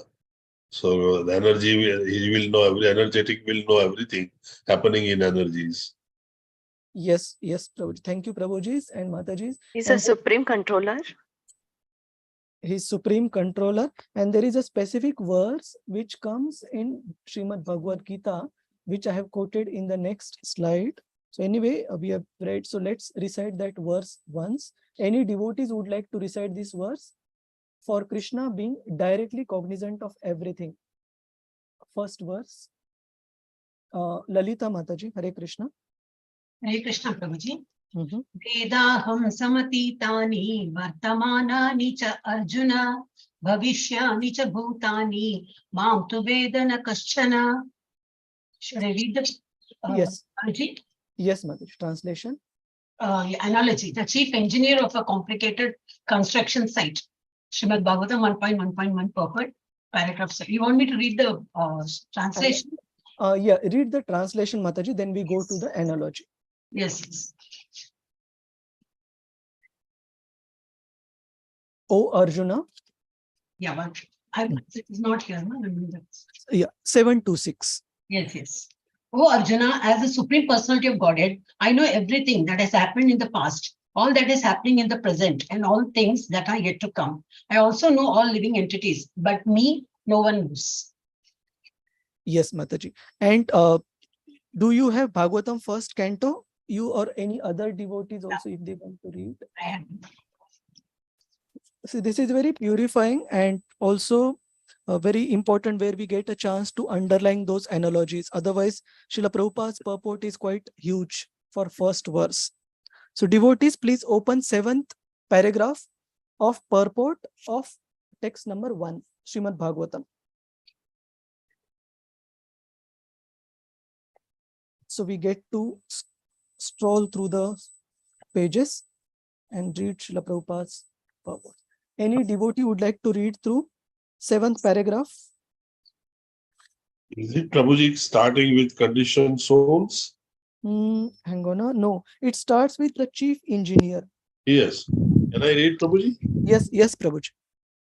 The chief engineer of complicated construction does not personally take part in the construction. Swarupa one. Hare Krishna. Radhika Mataji, you wanted to ask something? Okay, Prakash Bro, please continue. Construction, but he knows every nook and corner because everything is done under his direction. He knows everything about the construction, both directly and indirectly. Similarly, the personality of the Godhead, who is the supreme engineer of this cosmic creation, knows every nook and corner, although affairs are being carried out by demigods. beginning from the Brahma down to the insignificant ant, no one is independent in the material creation. The hand of the Lord is seen everywhere. Thank you. All material elements. Thank you, Prabhuji. Yeah. So in this way, we can understand with this analogy and this verse that is quoted here, Lord Krishna is directly in knowledge of what is happening, although he may not be personally involved in creation. And Srila Prabhupada gives the example of a chief engineer or chief civil engineer, that he doesn't need to build by himself individual portions of the plant, but he's completely knows in and out of it. Why? Because he is the person who has designed and who has given direction to the architect and so many other skilled labor who are involved. So he is aware about the details. So Krishna is also directly aware. And how Lord Krishna is indirectly cognizant, that is mentioned in this. Who was the devotee who had quoted this verse? Prakash Prabhu, were it you who mentioned Lord Krishna through Yes. Paramatma. Yeah. Yes, Prabhuji. Yes. So you want to recite through this verse, Upadrishta? Yes, Prabhuji. Mhm.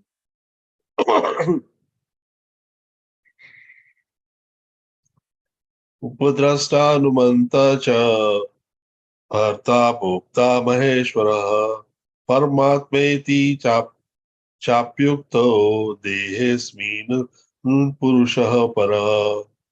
Hare Krishna.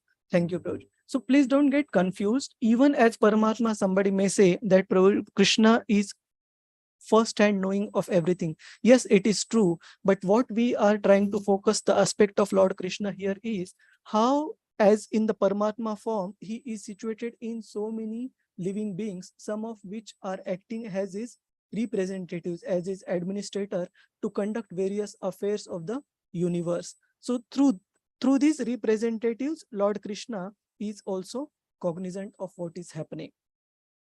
Any questions, confusions, or query on this particular point, which is the second attribute of this verse?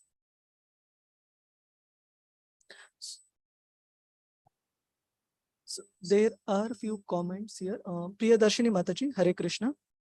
No question, Prabhuji. For next reading, I was. Sure, Mataji. I will ask you. Lalita Mataji has mentioned he is omnipresent. Yes.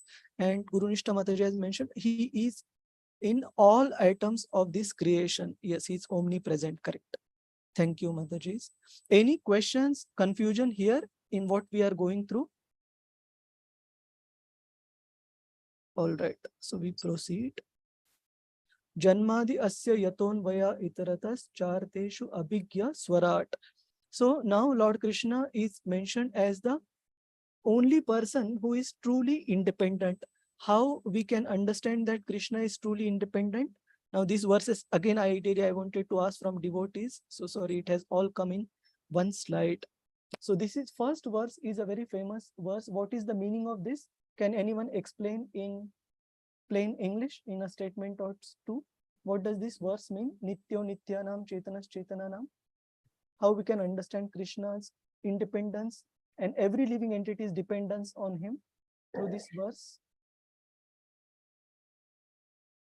Sorry, there are quite a few devotees. Let me just read out the names. We want devotees to participate Hare actively. Krishna Prabhu, little louder. We lost you again. Sorry, one second, Mataji. I want to see devotees who have not answered. Ratna Gosai Mataji, if you are not in office, you want to answer if you are comfortable. Hare Krishna, Prabhu. Hare Krishna Mataji. Yes, Prabhu. How is every living entity dependent on Lord Krishna? Can you think of any explanation based on this verse which is quoted, which is Nityo Nityanam Chetanas Chetananam? How is everyone dependent on Krishna?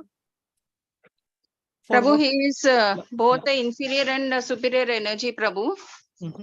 So we are all living entities made up of inferior energy, and every particulate matter, living and non-living, is again emanating from him.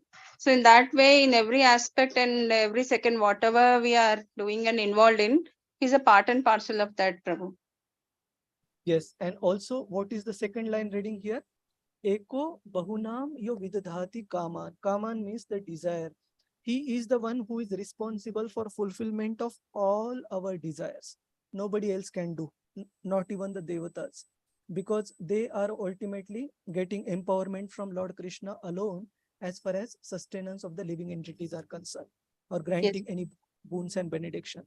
So in true sense, only Krishna is independent. Rest of all of us, including the devatas till the point of Lord Brahma, are also dependent on higher authorities. There is no person who is independent, how much ever we may say that independence is our birthright. By nature, we have been made in such a way, nobody is independent. So let me just quickly check the comments. Like thread inside beads holding it. Yes, this is also a very good verse. How everything is dependent on Krishna. What is the beginning of that verse? 7:7. Yeah, tattah parataram nanyat kinchidasti dhananjaya Mai sarvamidam prodam sutre manikana. Thank you, ma'am. So Krishna gives the analogy, just like the thread holds the pearls together in a necklace, he is holding everything together. Everything is dependent on him. So nobody is independent. And what is the second verse? Yes, so this is also another verse which is from Bhagavad Gita, chapter 7, where Lord Krishna says he is independent and everything else, all the states of being are manifested from Krishna's energy.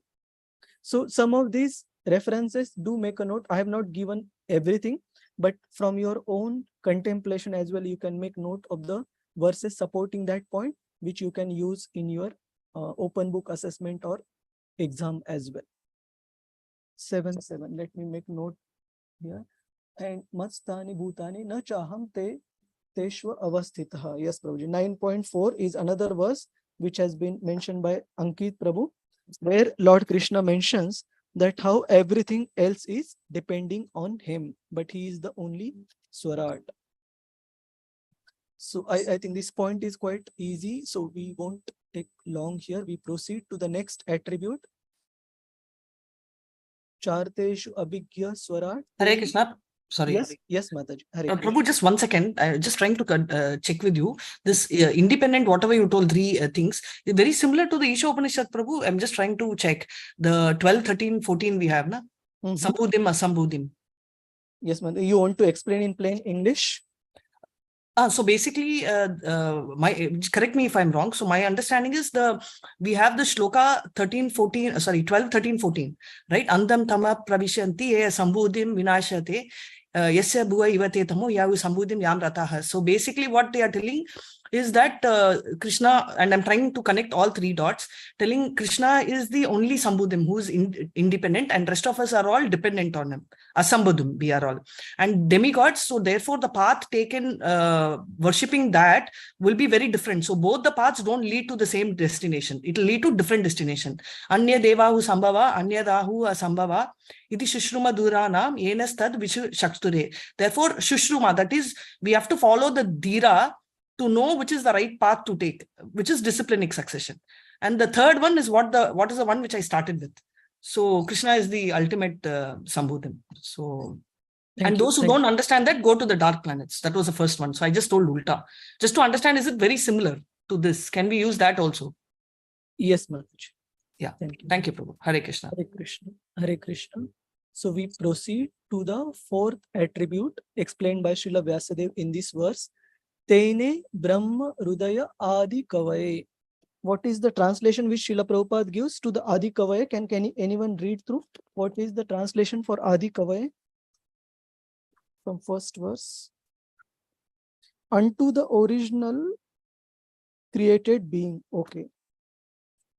So how the first created being, Lord Brahma, Lord Krishna also was the enlightener, also was the person to enlighten Lord Brahma in terms of the purpose of his creation and how he should go about the service that is assigned to him. So this is again straightforward. Tene Brahma Rudaya Adi Kavaye. Yes, next one is important. Muyanti Yat Surayaha.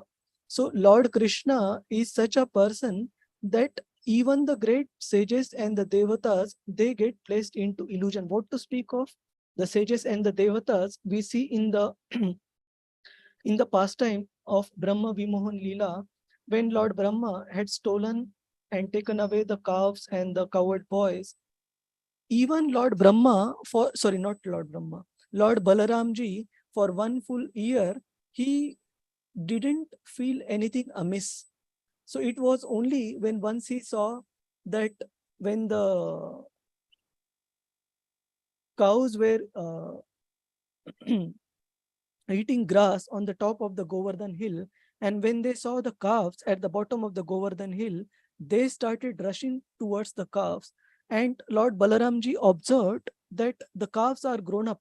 They are not at the age where they need mother's milk, but still the cows are coming, rushing towards them so affectionately, and the milk from their udders were falling on the ground. That time, Balaramji got a hint that something is amiss. These calves cannot be ordinary calves to have such affection from their mothers, right?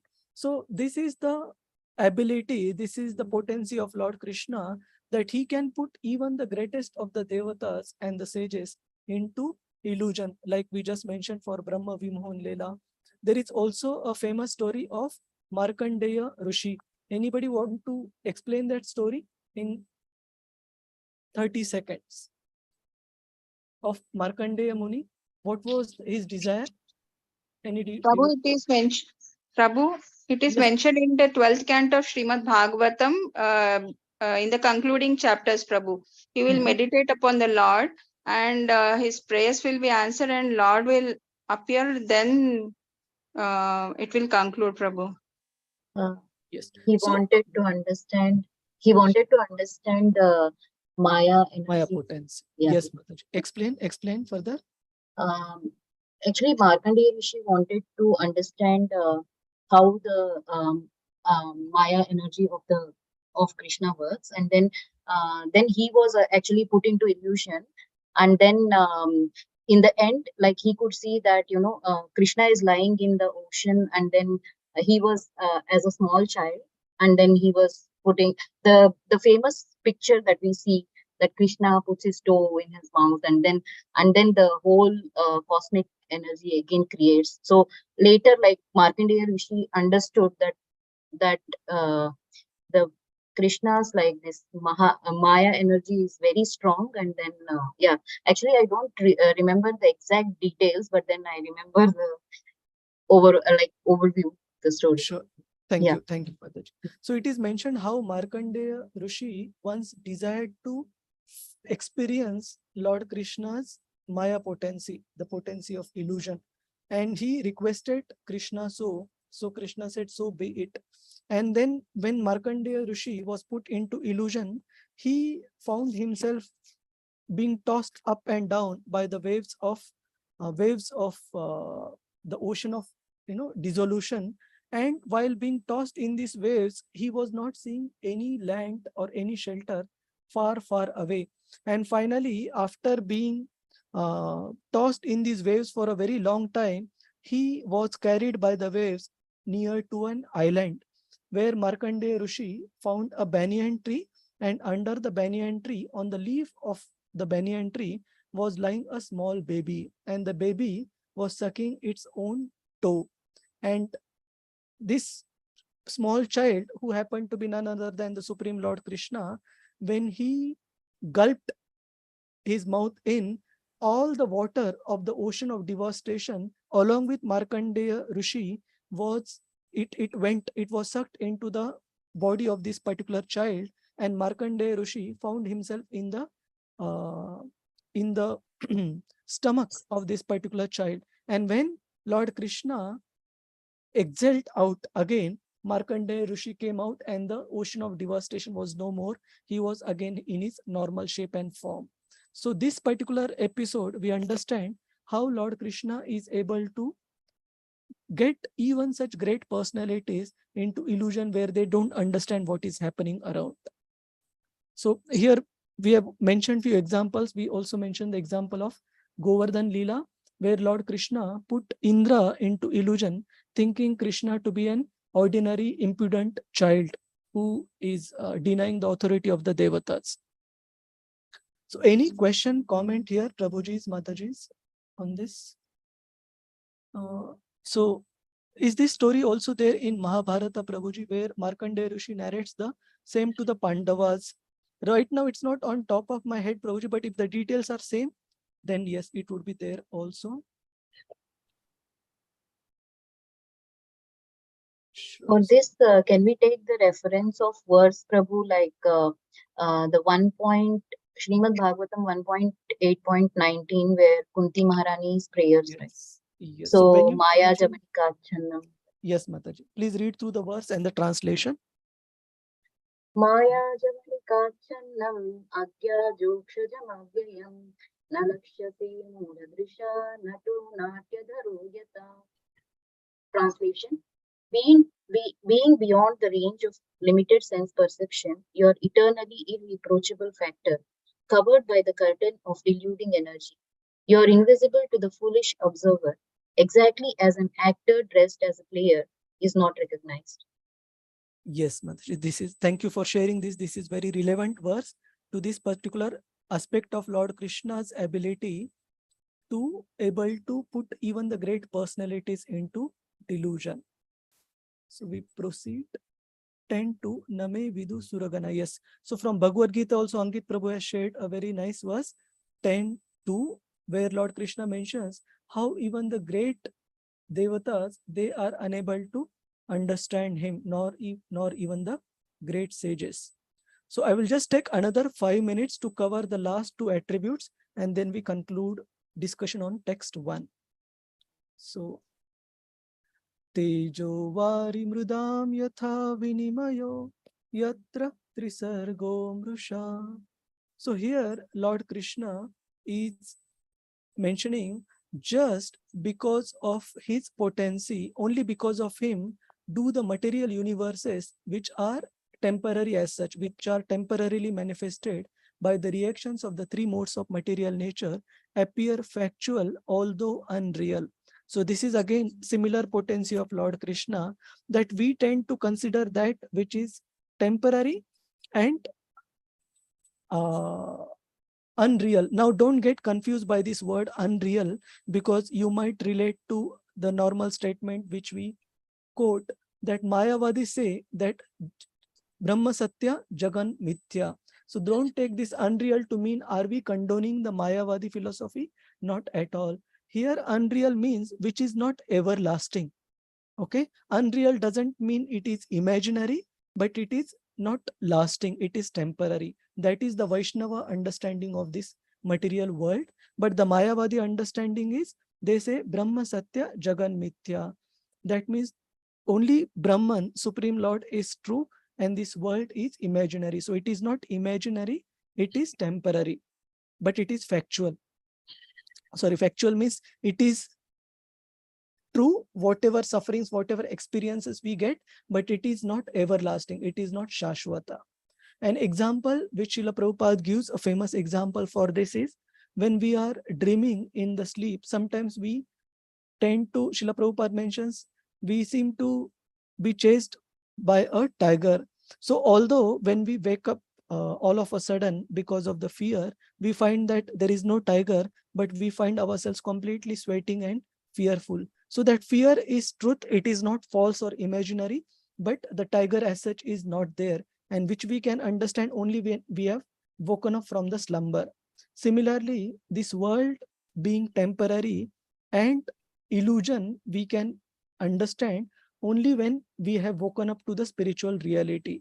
Otherwise, we tend to see everything, including the body, janasya mohoyam aham mameti, what all one's wife, family, home, relatives, and so on, we see that these as real ones and our own ones. So it is explained that it is only Lord Krishna's potency which makes us feel and perceive these things as factual and true, although they are very, very short living. They are not Shashwat. They are not everlasting. Any question on this particular aspect of Lord Krishna? Both are related, but in one, the specific stress is on putting the great personalities into delusion. And in sixth one, the stress is on making this world feel real through his illusory potency. And to give reference to this, there are so many beautiful Vaishnava songs by various Vaishnava acharyas, including this Bhaja Hure Mana Sri Nandan Andana Abhaya Charanara Vindare. In that, Govinda Das prays, Ye Dhana Yaubana Putra Parijana Iti Ki Ache Parati Tire. That all these near and dear ones, including one's children, Ye Dhana, this wealth, Yauvana, that means one's youth, all these things, although one perceives them as reality and tries to enjoy using them, life is so temporary, it is just like the drop of water on a lotus petal. So there are many examples. Any other devotees would like to share any references for this? which you recollect?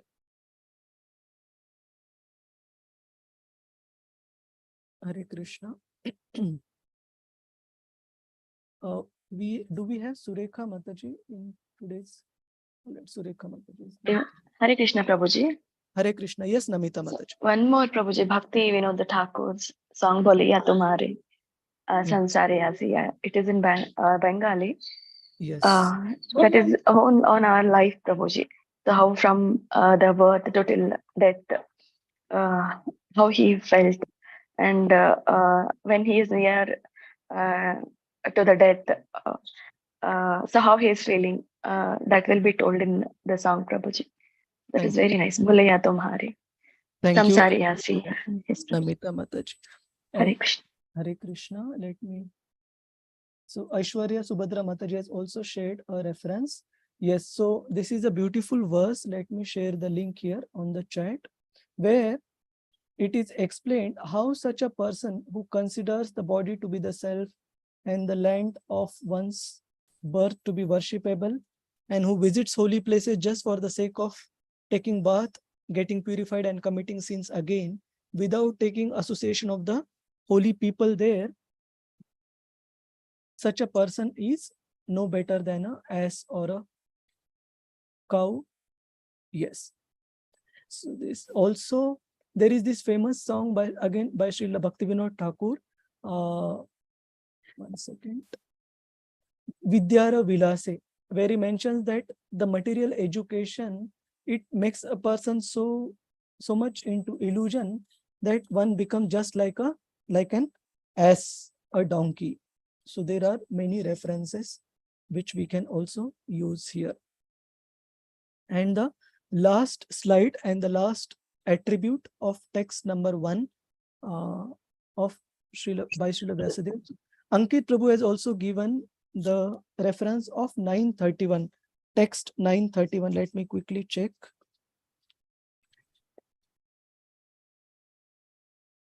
Kshipram bhavati dharmatma. Sorry. Anityam asukham lokam. Yes, but number we have to check. 1 second. Ankit Prabhu. Mm-hmm. 933. Yes. So 933 is the verse. Kim punar brahmana punya bhakta rajarshaya tata anityam asukham lokam imam prapya bhajaswamam. How much more this is so of the righteous brahmanas. So here Krishna is glorifying, if a fallen devotee is immediately brought back to the righteousness to him, then what to speak of the righteous brahmanas, the devotees and the saintly kings. Therefore, having come to this temporary miserable world, engage in loving service unto me. Thank you, Prabhuji, for pointing this. Now, let me share again the last slide for discussion today, which is Dhamna Svena Sada Nirasta Kuhakam Satyam Param Dhimahi. That Supreme Lord, despite all his expansions of the expansions of the expansions and his empowered agents, the Devatas and so many other great personalities who have been empowered by the Lord, managing the day-to-day affairs of this universe, Lord Krishna eternally lives in his abode of Vaikuntha or Goloka Vrindavan. And that abode is forever free from the illusory representations of the material world, like we saw through so many examples that we discussed. So with this, we will conclude our discussion on text 1 and introduction part of Srimad Bhagavatam, where we tried to break down the verse and understand the verse by learning 7 attributes about Krishna. So one quick question here, based on this particular verse, what is the purpose of Srila Vyasadeva in presenting these attributes? Can anyone say? Yes, Vilas Prabhuji. To establish the relation between Supreme Personality of Godhead, Abhideya, Sabandha. Sambandha, okay. And what is the purpose of establishing that Sambandha? So further process, Sabandha, then Abhideya, then Prayojan. So first step is the establishing the relation, understanding the relation. Yes, Prabhuji. Hare Krishna. Prabhu, not sure, but I'm just thinking they're trying to explain what absolute truth is. So the Aishwarya part which is touched, then we can come to Prema. That's my understanding. Please correct me. Yes, but Srila Vyasadeva himself has also mentioned the purpose, which we just briefly touched upon initially. Prakash Parekh Prabhuji, Hare Krishna. Hare Krishna Prabhuji, to establish the absolute truth as the ultimate in the world. Yes, yes, Prabhuji, and ultimately to inspire all of us to meditate upon that Supreme Person with the help of all these attributes, 7 attributes. Okay. So one thing which I also wanted to, Mangala Mataji, if you please stop the sharing, Mataji, the live part, you can stop the live broadcast, because I want to announce the results for Bhakti Shastri batch 1, which many of you have been asking. Hare Krishna.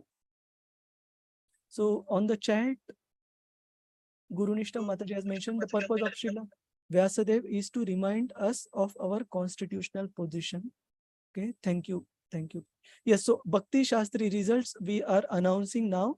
But my first request is those devotees, for any ABC reason, if you don't see your name in this, don't get bewildered, okay? Because it is Namanishta Prabhu's instruction to me and also to Aishwarya, Subhadra Mataji and other devotees that each and Hare every... Krishna Prabhu. Yes, sorry to disturb. I think you have not stopped the live. Oh, Only sorry. you